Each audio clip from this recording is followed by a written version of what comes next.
ওই আওয়ামী লীগের টাকুর কামরুল একটা মন্ত্রী আসছিল না এক সময়, ওই টাকুর কামরুল কইছে যে আমি তো নিউ মার্কেট থাকি না, আমার মধ্যে মামলা হইল কেন?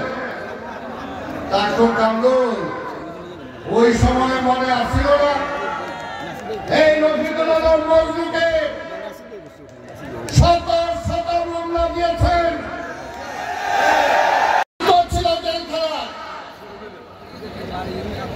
আর কোন পুরাতন মামলার মজনুকে জেলখানা থেকে বেরোলে গেটে গ্রেপ্তার করা যাবে না।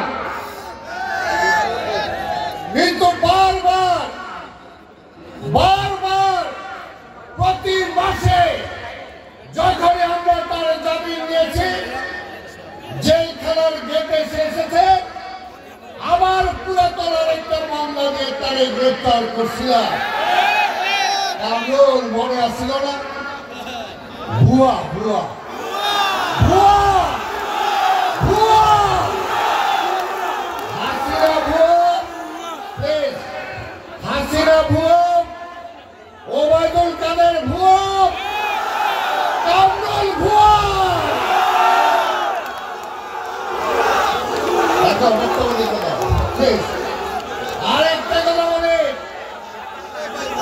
আরেকটা কথা বলি, শেখ হাসিনার লজ্জা শরম নাই, লজ্জা শরম নাই। 15ই আগস্ট কিভাবে তাদের পরিণতি হয়েছিল আমরা জানি। 5ই আগস্ট শেখ হাসিনা তুমি গর্বের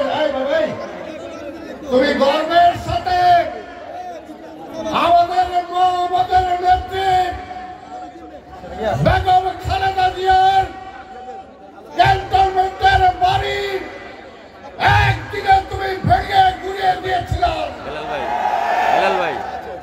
আর 5ই আগস্টে এই দেশের জনগণ তোমার বাড়ি খুলে নিয়েছে। শুধু